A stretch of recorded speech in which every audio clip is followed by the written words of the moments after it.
கிஷோர் 3 மாசமா நீ ஃபீஸ் கட்டல. இப்படியே போயிட்டு இருந்தா உன்னை காலேஜ்ல இருந்து டிஸ்மிஸ் பண்ண வேண்டியது வரும். ஜாக்கிரதை. கிஷோர், காலேஜ் ஃபீஸ்க்கு பதிலா நீ ஏன் நம்ம காலேஜ்ல எல்லா ப்ரொஃபசருக்கும் அந்த மாதிரி டேப்லெட்ஸ் டெலிவரி பண்ணிட கூடாது? நீ எப்பவும் அதை தானே பண்ணிட்டு இருக்க என்று அனைவரின் முன்னிலையிலும் அங்கிருந்த ஒரு பெண் கூற அனைத்து பெண்கள் கூட்டமும் கிஷோரை பார்த்து ஏளனமாக சிரித்தனர். கிஷோர் சென்னை லைலா கல்லூரியில் பிஸ்காம் படிக்கும் 18 வயதான அழகிய வாலிபன். மதுரையை சேர்ந்த கிஷோர் பார்ப்பதற்கு அழகாக இருந்தாலும் கல்லூரியில் இருந்த அனைத்து மாணவர்களும் அவனை எப்போதும் கிண்டல் கேலி செய்து வந்தனர். காரணம், அவனுடன் படிக்கும் மாணவர்கள் அனைவரும் பெரும் கோடீஸ்வரர்களின் வாரிசுகள். ஆனால் கிஷோரோ பரம ஏழை. எப்போதும் கிழிந்த உடையும் தேய்ந்து போன செருப்பு மட்டுமே அணிந்து கொண்டு கல்லூரிக்கு வருவான். அவனை செமஸ்டர் ஃபீஸ் கட்ட சொல்லி 3 மாதங்கள் ஆகியும் அதை கிஷோர் கட்டாததால் அன்று ப்ரொஃபசர் அவனை கிளாஸ் வாசலிலேயே நிற்க வைத்து அவமானப்படுத்த கூனி குறுகி போனான் கிஷோர். மேலும் அனைத்து பெண்களும் அவனை அவமானப்படுத்துவதற்கு இன்னொரு முக்கிய காரணம் உள்ளது. பார்ப்பதற்கு ஏழையாக இருந்தாலும் கிஷோர் படிப்பில் கெட்டிக்காரன். அனைத்து செமஸ்டர்களிலும் எப்போதும் கிஷோர் தான் ஃபர்ஸ்ட். பலமுறை முயன்றும் அவனை படிப்பில் யாரும் ஜெயிக்க முடியவில்லை. அதனாலேயே அவனை வெறுத்த மாணவர்கள் அவனின் ஏழ்மையை காரணம் காட்டி அவனை கல்லூரியில் இருந்தே விரட்ட முடிவு செய்தனர். ஆனால் கிஷோர் இது எதையும் பொருட்படுத்தாமல் எல்லாத்தையும் சகித்துக் கொண்டு படித்து வந்தான். மேலும் கிஷோர் தன் அன்றாட செலவுகளுக்காக பார்ட் டைமாக ஒரு மெடிக்கல் ஸ்டோரில் டெலிவரி பாயாக வேலை செய்து வந்தான். அன்று மாலை கல்லூரி முடிந்து தான் வேலை செய்யும் லட்சுமி பார்மசிக்கு விரைந்து சென்றான் கிஷோர். அவனை பார்த்த முதலாளி, ஏண்டா கிஷோர், இன்னைக்கும் லேட்டா? அவனை இந்த முறையும் கரெக்ட் டைமுக்கு டெலிவரி பண்ணலனா இதுதான் நீ வேலை செய்யற கடைசி நாளா இருக்கும். இந்த தடவை கரெக்டா டெலிவரி பண்ணிடுறேன் சார் என்று கூறி தன் கல்லூரி உடைகளை மாற்றிக்கொண்டு டெலிவரி பாய் யூனிஃபார்மை அணிந்து கொண்டான் கிஷோர். இதுதான் கிஷோரின் தற்போதைய நிலைமை. பல்வேறு ஊர்களிலிருந்து சென்னை வந்து படிப்பதற்காகவும் வேலைக்காகவும் தன் குடும்பத்தை பிரிந்து சிங்கார சென்னையில் கஷ்டப்படும் பல்லாயிரக்கணக்கான வாலிபர்களில் கிஷோரும் ஒருவன். ஆனால் அவனுக்கு தெரியாது ஒரு போன் கால் அவனின் வாழ்க்கையை மாற்றப் போகிறது என்று. அன்று வழக்கம் போல் கடையில் இருந்த வாடிக்கையாளர்கள் தங்களுக்கு தேவையான அனைத்தையும் வாங்கிக் கொண்டிருக்க அப்போது கடையின் லேண்ட்லைன் போன் ஒலித்தது.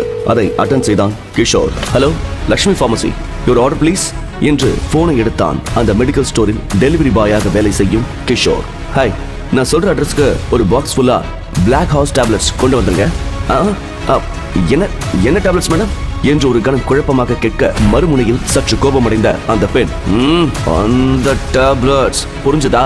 நல்லா கேட்டுக்கோங்க, ஒரு டேப்லெட்லாம் பத்தாது, ஒரு பாக்ஸ் ஃபுல்லா வேணும். ஓகே, கொஞ்சம் சீக்கிரம் கொண்டு வந்துருங்க என்று தான் தங்கி இருக்கும் வில்லா அட்ரஸை கூறிவிட்டு சடாரென போனை கட் செய்தாள் அந்த பெண்.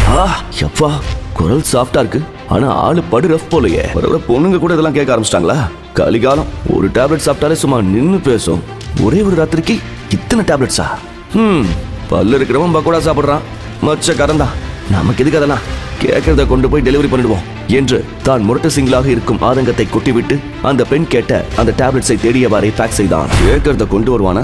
அதை விட்டுட்டு புரியாத மாதிரி நடிக்கிறானுங்க ஷிட் என்று தனக்குள் கோபமாக கூறிக்கொண்டிருக்க அவள் தங்கியிருந்த ஹோட்டல் அறையின் ரூம் கதவு திறந்து ஒரு அழகிய வாட்டசாட்டமான ஆண் உள்ளே வர அவனை பார்த்ததும் சற்று குஷியானவள், ஹே பேபி, எவ்வளவு நேரம் வெயிட் பண்றது? சரி சரி போ, சீக்கிரம் குளிச்சுட்டு வா, நமக்கு தேவையான அந்த டேப்லெட்ஸை ஆர்டர் பண்ணி வச்சிருக்கேன் என்று கூறி தன்னை மார்போடு கட்டி அணைத்திருந்த காதலனை வம்படியாக பிடித்து பாத்ரூமிற்குள் தள்ளினாள் அந்த அழகிய பெண். அதுவும் அது சென்னை ஈசிஆரில் இருக்கும் ஒரு பிரம்மாண்ட பீச் சைட் வில்லா.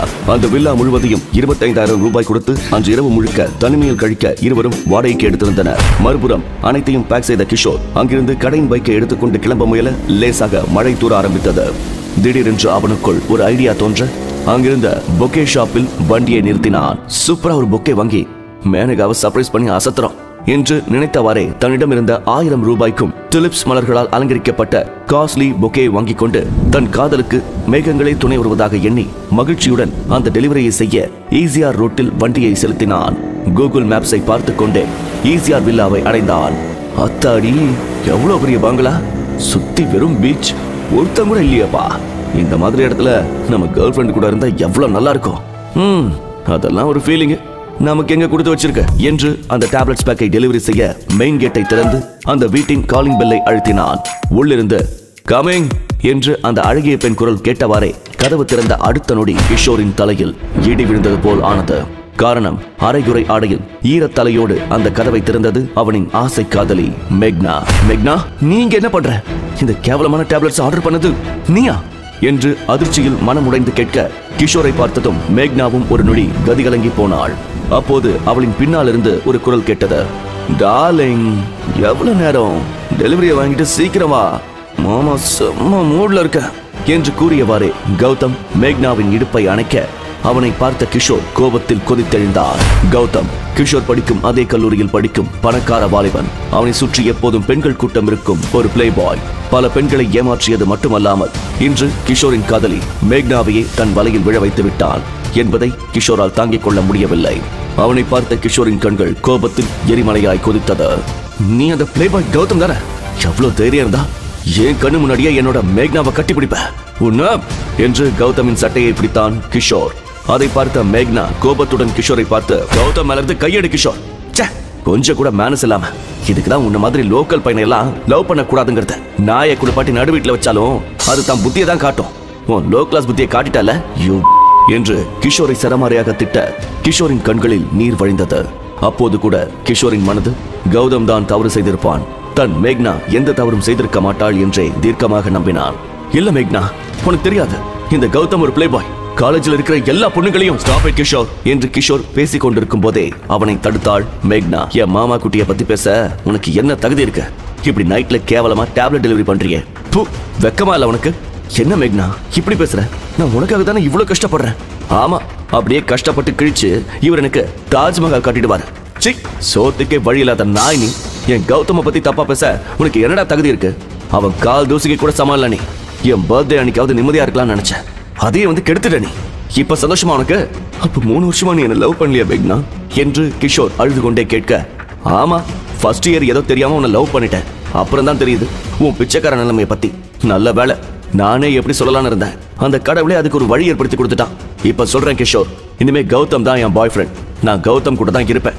காலம் பூரா டீ கடையிலையும் ஃபாஸ்ட் ஃபுட்லயும் உன் கூட என்னால கஷ்டப்பட்டுட்டே இருக்க முடியாது கிஷோர். என் ஃப்ரெண்ட்ஸ் எல்லாம் உன்னை பார்த்தாலே கேவலமா சிரிக்கிறாங்க. இவனை போய் எப்படி லவ் பண்ணன்னு கேட்கும் போதெல்லாம் எனக்கு கேவலமா இருக்கு.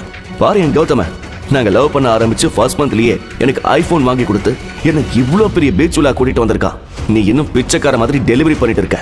ஒழுங்கா இங்கிருந்து வெளியே போறியா இல்ல இங்கே நின்னு எங்களுக்கு விளக்கு பிடிக்க போறியா என்று சொற்களால் கிஷோரை மிகவும் அவமானப்படுத்த, இதற்கு மேல் இங்கிருந்தால் சரி வராது என்று நினைத்த கிஷோர் அந்த டேப்லெட்ஸை அங்கேயே போட்டுவிட்டு கனத்த இதயத்துடன் கிளம்பினான்.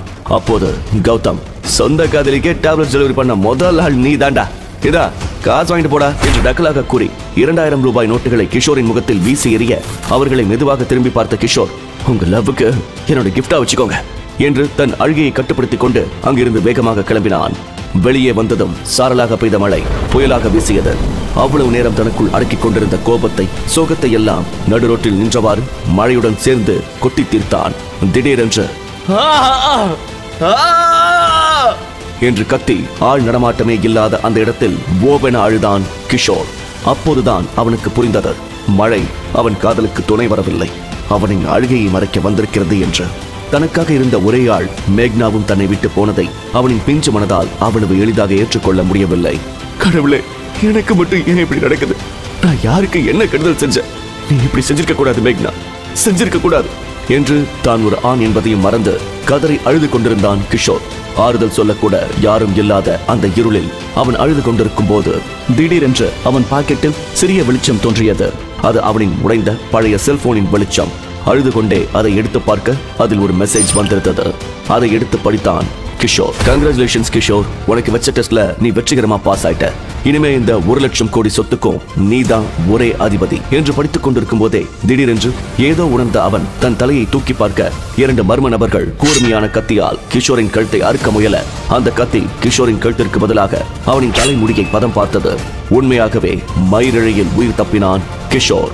இவன் தான் அவன், விடாத, போடுறாம அவன என்று ரவுடிகள் கூற பதட்டமாக கிஷோர், டேய் யாரா நீங்க, என்னையே கொலை பண்ண பாக்குறீங்க என்று கேட்பதற்குள் இன்னொருவன் அவனை குத்த வர அவனை லாவகமாக தள்ளிவிட்டு கிஷோர் அங்கிருந்து தன் பைக்கை வேகமாக கிளப்பிவிட்டு ஓட்டினான்.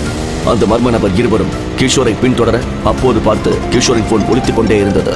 இருட்டில் கனமழையில் ஒன்றும் தெரியாததால் வேகமாக ஓட்டிய பைக்கை ஒரு பள்ளத்தில் விட சடார் என்று கீழே விழுந்து தேய்த்துக் கொண்டே விழுந்தான் கிஷோர்.